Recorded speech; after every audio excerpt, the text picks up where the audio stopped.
Okay, we're live. Hi everybody, welcome to the table at home. This is the episode that we are doing Southwest turkey casserole with your leftover turkey. Joanna is on camera today. That's Joanna Welchek, who is our gardening coordinator, and she is also an awesome cameraman. Anyways, so today we have leftover turkey. Almost everybody has a little bit of leftover turkey after a big holiday. And maybe when you had a smaller family gathering, you might have lots. And we're doing sort of a Tex-Mex kind of flavored thing with black beans. Those are the ones I cooked last week. And brown rice, some cheese, garlic, corn, lots of tomatoes, different ways, some spices. So let's get going.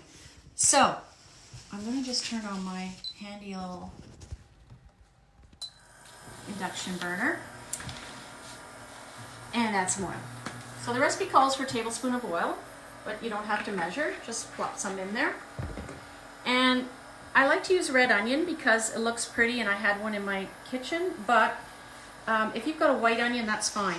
So an easy way to cut up an onion and save your fingers is to cut it in half first if you're chopping it. It just gives a nice flat surface on your table to prevent any accidents. So, and it doesn't have to be super finely chopped because this is going to be cooked. Joanna's going to take my compost home today. Right, Joanna? That's right. Yeah. So, we've got lots of onion here. And I'm just going to fire that in. It doesn't really matter if the pan's not super hot to begin with because we're not going to cook it on a high heat. I just want to get those onions softened. Okay. So, I have a sweet pepper. If you've got a green pepper is fine too, and it adds a nice, fresh, bright flavor. But I had a sweet pepper and I had an orange one. A red one would be pretty too, but there's a lot of red in this dish, so orange or yellow pepper would have been nice. So, just again, some small dice, doesn't have to be super fine. And I'm going to wait for a bit just to get that cooked a bit more, because your next ingredient is going to be garlic. Now, at the table, we use garlic that we grow. When I say we, that's Joanna and her gardening team. So how many heads of garlic does the kitchen use, Joanna? 700?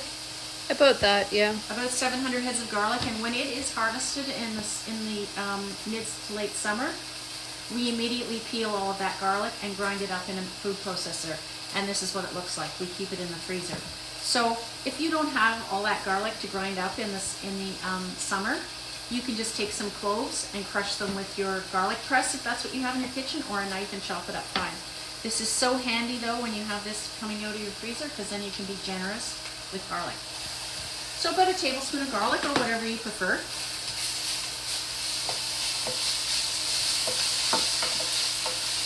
Now it starts to smell good in here, right, Joe?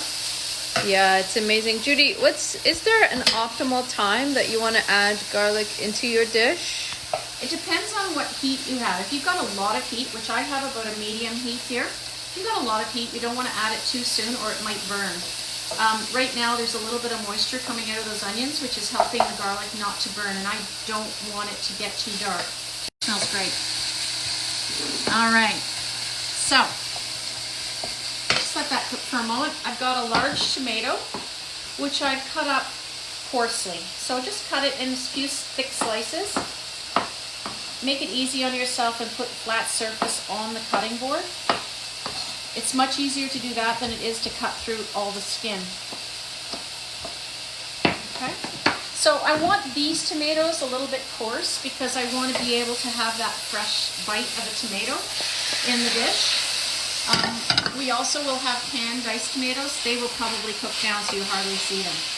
So now, again, the tomatoes have just gone in there and added a bunch of moisture, which you can see, and that nice browning garlic, not burnt, but browning garlic is adding flavor.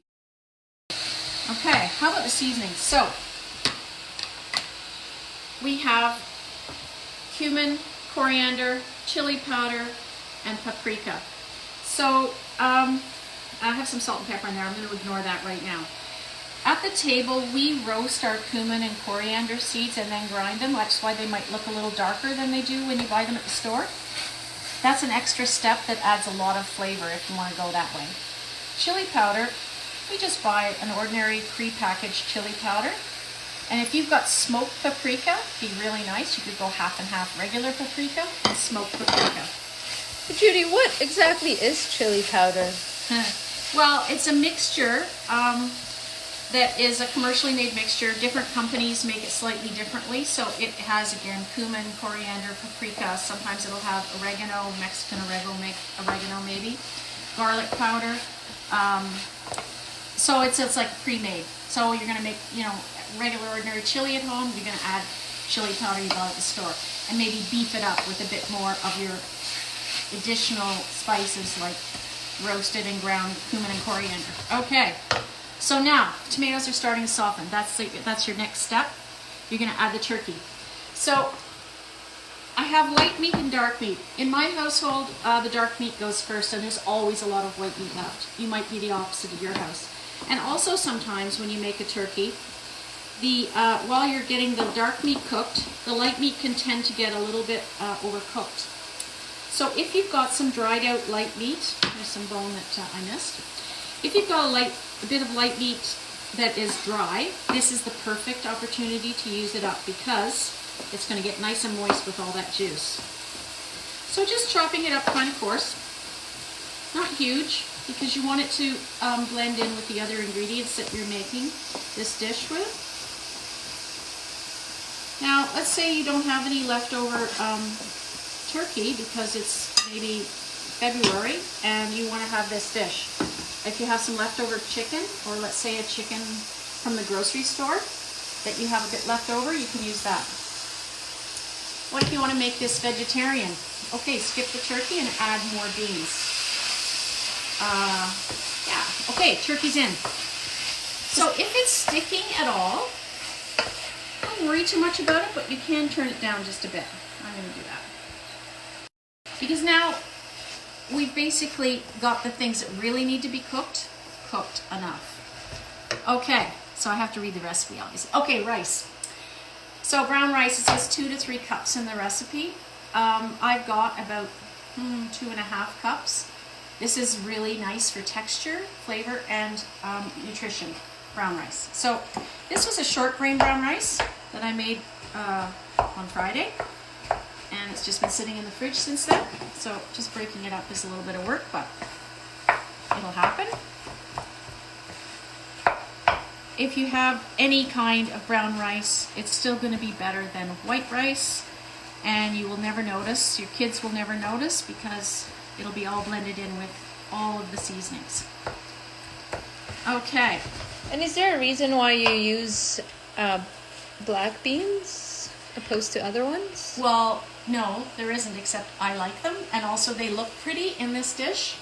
But you could use any kind of beans that you like. Now, I wouldn't necessarily use green or brown lentils because they're very small and they might disappear. You won't get to see them, they still taste fine.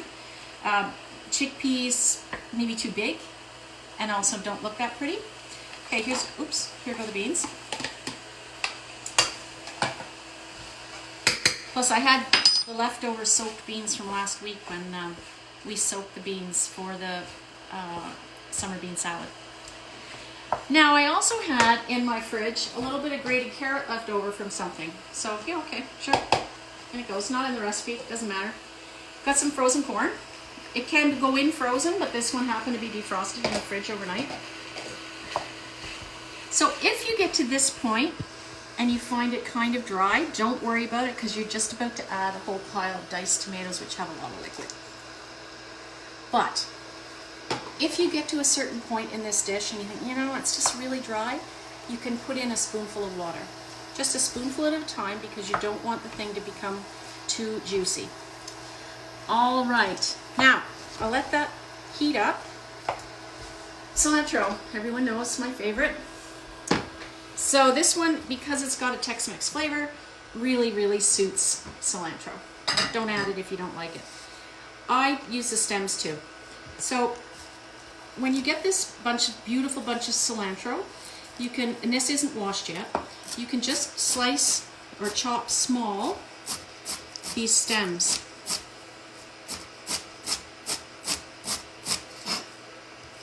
And then I've got a bowl of water here. Just put them in the water and then just skim them out and throw them in. That can be your spoonful of water too. There's a little bit of water adhering to those stems. So if there's any soil, it's going to be at the bottom of that bowl of water. So there's a little bit of stems in there. Now I'm going to put maybe that much. It doesn't matter if you put the stems in all at once or a little bit ahead. I just put those in ahead just to show you, but this is all going to go in next. Again, don't chop the cilantro too small, the leaves. You want them to be a little bit large because they're so delicate.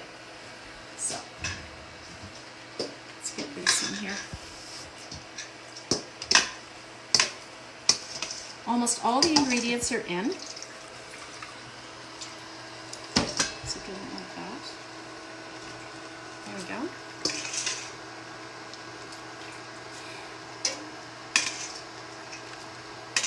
Okay, that looks great. What do you think, Joanna? I'm hungry. It's always all close to lunch when we do this segment, so. Okay, sticking a little bit, that's okay, just give it a little stir. So I haven't added any salt or anything spicy except for the chili powder in this, so I'm just going to have a quick taste to see how much salt or pepper it might need. Oh, that's a big taste. Before you add the salt, add some lime juice.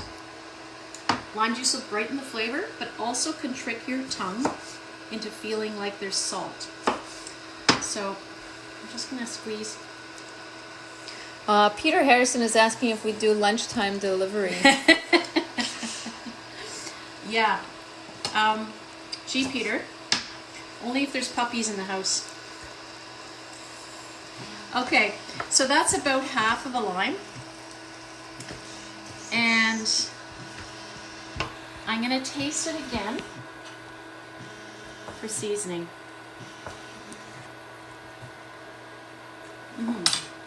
So that's not a lot of salt and a lot of pepper. I'm going to add that.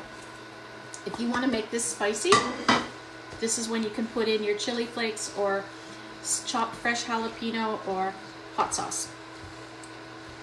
All right, looking good. Let's turn that off.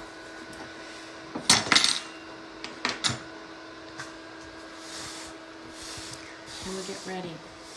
So Judy, Sarah Lowton was asking if you're doing this regularly. So we have a regular spot on Tuesday mornings at 10:30 where there will be a cooking segment. Different people will be doing it. Sometimes they're chef volunteers and sometimes they are our staff. So next Tuesday at 10:30, I believe we have Aisha Tour, our kitchen coordinator, doing a demo. On Thursdays we have one at 1 o'clock, which sometimes is food and sometimes is more like gardening skills, and maybe you could answer that. Yeah, activities for families and kids. Yeah. Led by Cedar McLean, who is our after school program coordinator. Yes. Okay. And the recipe is posted on our website, right? Yes. Well, we just did that just before we went on air. So yes, I think it's there. So regarding your casserole size, you can see this makes a lot. So I didn't have a big enough casserole dish. I'm doing it in two. You don't want it to be this thick. You want it to be about this thick with toppings. So you'll see there's like a little bit of moisture in the bottom. Make sure that you put that moisture on top of the dish after you load your casserole. Okay. Flatten it out.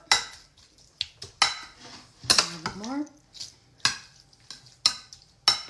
Would you ever put the cheese in the middle? You could put some cheese mixed in with it, sure. You wouldn't, yeah, you could. It's nice to have it on the top as well. So if you wanted to double up, this is how much we're going to use today. You could double it up by mixing it in. Now, if the mixture is super hot, when you add the cheese, it's going to melt right away and perhaps go in a mass. So don't let it cool off a bit before you add the cheese, or sprinkle it in as you're layering it in. Okay, I do believe these 2 casserole dishes are going to be exactly the right size. Looks extra pretty in this round one. Okay.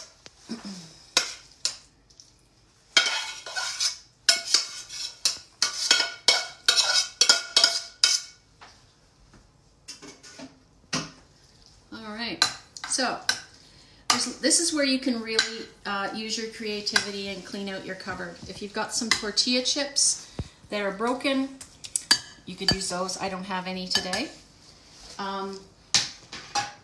We're going to sprinkle them with cheese. I guess you could almost make like a taco topping out of this too, would you? Or the rice would be in Oh, the you way. mean put this in a taco? Yeah, or like nacho chips, you know? Put this on nacho chips? Yeah, would you ever do that? Sure. Like, why not, right? Yeah. But what we just took out of the pan, yes, Yeah. you could use it. You could also just put it in a bowl and have it like chili. Right. So, I've got some tomatoes. You could just leave it like that. But sometimes it's nice to make it pretty with maybe some tomato slices.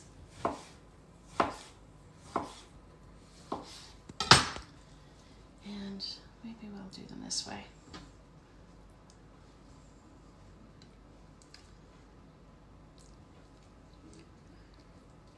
Yeah. And after that's on, you can put a little bit more cheese. And if you had some oregano, dried oregano, or even better, Mexican oregano, you could sprinkle it at the top, on the top, but we don't have that. So I'm just gonna put that over there, finish this one off. So I have another half a tomato. And what is so special about Mexican oregano? Well, it's a slightly different plant, Joanna.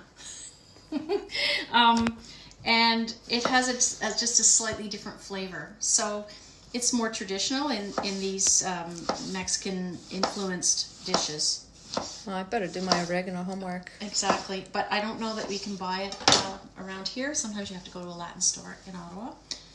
Okay, or wherever you're at, more of an urban center. So I'm just gonna have some fun here with those tomatoes and some more cheese. Okay. Now, maybe we could also, we don't have oregano, but we do have a little bit of paprika, and we could just sprinkle a little bit on top. And they can go in the oven.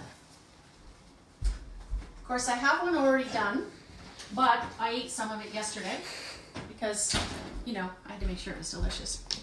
And that's what it looks like. So, Joanna is going to get some. So this is one whole one. This serves between 4 and 6 people, depending on how big your eaters are and whether you're having it for lunch or dinner. So this, served with a nice crisp salad on the side, is just perfect. If you wanted to, with your crushed tortilla chips, that's what you could crunch up on the top before it goes in the oven. There you go, Joanna. Oh, jeepers, I have to wait. Yeah, hang on. So, that's today's demonstration. Thank you for joining us. We're not sure what we're doing next week, but I do know what is happening on Thursday at the table at home. So that's at 1 o'clock on Thursday. Coral Sproul, who is one of our food skills coordinators, she is going to be demonstrating flatbreads for the family. So get your kids involved, really easy recipes and very satisfying. So join us at 1 on Thursday. Thank you.